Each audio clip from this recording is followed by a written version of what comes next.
So you're thinking about switching video editors? Good move. In 2024, there's an insane amount of options. After 2 decades of cutting on Premiere Pro, I recently dove headfirst into both DaVinci Resolve and CapCut, and honestly, both opened my eyes in different ways.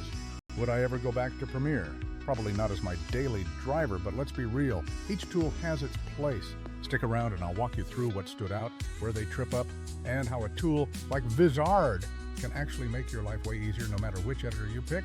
First up, pricing. Both DaVinci Resolve and CapCut have free versions that are shockingly powerful. DaVinci offers a paid studio upgrade for heavy pros, and CapCut has a pro subscription for extra features, but for most creators, the free tiers are totally usable. So pricing alone shouldn't be the decision killer here. Ease of use? CapCut wins for sheer simplicity. I learned it in 10 minutes. The UI is stripped down, a lot of things are drag and drop, and the menus are super beginner friendly. If you just want to slap together clips, add a few fancy text templates, and post to socials, CapCut gets you there fast. DaVinci, however, is a different beast. It's deep. You can learn the basics quickly, sure, but mastering Resolve takes time because it's built like a suite of specialized tools. Edit, color, fusion for effects, Fairlight for audio. It's more complex, but that very complexity is its power. Trimming and timeline workflow is where the difference becomes noticeable. CapCut does fine for single-track edits, but it struggles with multi-track efficiency. For example, that ripple trim keyboard command you rely on to cut a dialogue and keep overlays in sync. In CapCut, it often only trims a single layer, not linked overlays or captions. So you end up manually fixing dozens of small offsets. In DaVinci, the trim behavior is properly multi-track aware. Press Q, and it ripples everything as you'd expect. If you edit lots of layers, this saves hundreds of tiny frustrations and seconds that add up. On the flip side, CapCut's interactive viewer is delightful. You can drag text and graphics around, and those blue snap guides make centering and aligning ridiculously easy. DaVinci's viewer doesn't have that same interactive snapping vibe out of the box. You often end up nudging values numerically. So for fast visual compositing when you don't need pixel-perfect control, CapCut really shines. Templates and effects. CapCut comes with a massive library of ready-to-use transitions and text animations you can preview and apply in a click.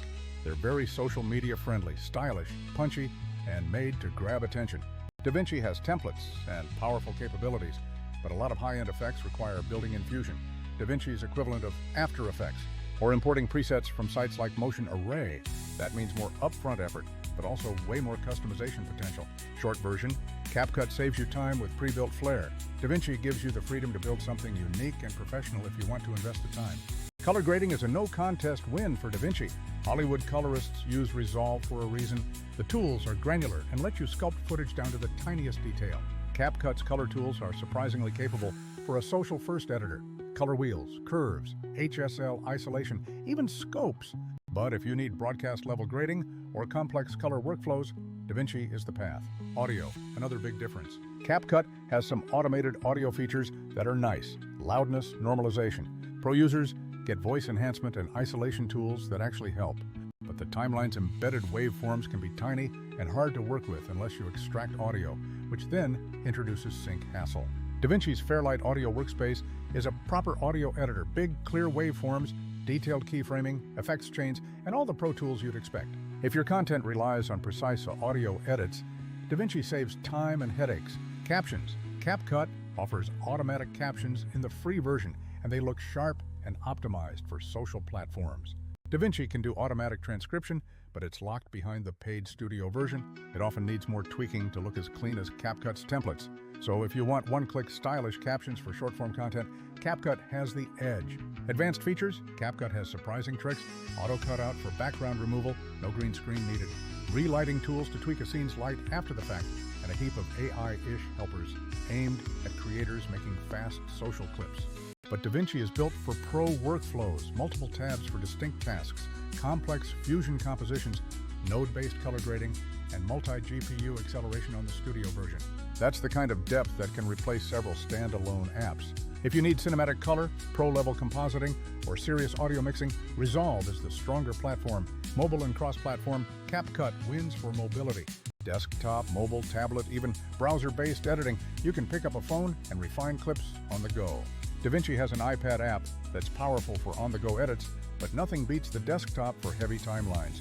Exporting. CapCut makes it easy for social exports. preset formats, quick H.264, HEVC exports up to 4K, and very simple choices.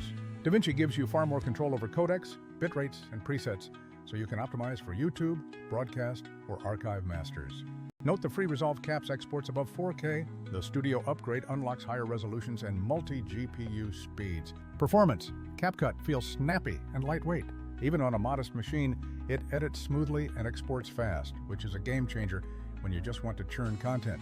DaVinci can be heavier, especially with multiple 4K tracks and fusion comps. It can be prone to stress or crashes on older rigs, though the Studio version adds GPU acceleration and stability improvements. So where does Vizard fit in all this?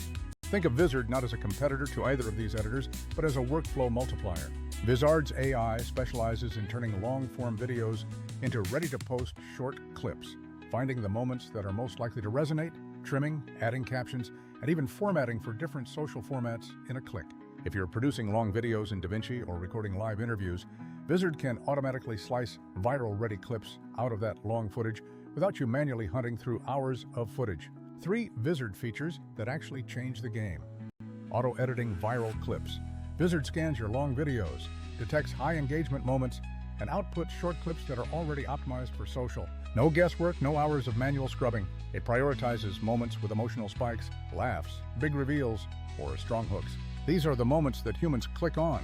Auto-schedule, set our posting frequency, and Vizard will queue posts and publish automatically. This is huge for consistency. Let the AI manage posting cadence while you focus on creating. Unified content calendar. You get a single place to schedule, preview, edit, and publish clips across platforms. That means no more hopping between tools or juggling spreadsheets. Here's a practical workflow I use and recommend. Edit the long form in DaVinci if you want maximum control on color audio and complex storytelling. Export the final master, then drop that long file or point Vizard to the project and let Vizard extract the best bite-sized moments. Apply stylish captions or use CapCut's templates if you prefer the look. Then produce platform-ready clips. Use Vizard's auto-schedule to drip those clips across TikTok, Instagram, and YouTube Shorts so you're posting consistently without burning out. Why this combo works. DaVinci handles the heavy lifting, polish, pro color, multi-track complexity. CapCut is your fast, template-based editor when you need instant reels with slick text. Vizard ties the whole thing together by automating the grind of turning long content into large volumes of short, high-engagement clips and managing the posting schedule. You get quality where it matters, you get speed where you need it, and you get volume without the time suck. A couple of real-world pros and cons to keep in mind. If you're a complete beginner who wants to go viral quickly with minimal fuss, CapCut is a no-brainer because of templates, auto captions, and the mobile-first workflow. If you're a pro or you plan to scale a serious channel, DaVinci gives you far more room to grow and will probably be the only editor you need long-term. Just prepare for a learning curve. If you need to publish tons of short clips from long shows, podcasts, or streams, Vizard can cut your workload by an order of magnitude. Instead of manually making 20, 30-second clips from a single hour-long episode, Vizard surfaces the best clips and gets them ready to post. Final takeaway, both DaVinci Resolve and CapCut are fantastic in their niches. CapCut wins for speed, templates, and mobile friendliness. Resolve wins for professional control in editing, color, and audio. But if your goal is consistent content distribution, especially turning long videos into short, snackable clips, you'll want Vizard in your stack.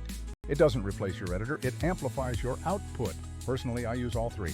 DaVinci as my primary long-form editor. I use CapCut for quick social-first projects, and Vizard to auto-generate and schedule the short clips that keep my audiences engaged across platforms. If you're serious about growing without burning out, try that combo. If you want to test the waters, start with CapCut and Vizard, fast results, minimal headache, then graduate to DaVinci when you need deeper control. Anything you think I missed? Drop it below. If you want to test Vizard, try using it on one long video and watch how many little clips it pulls that you didn't even spot manually. And if you're switching editors, give yourself permission to experiment. Using multiple tools isn't failure, it's smart workflow design.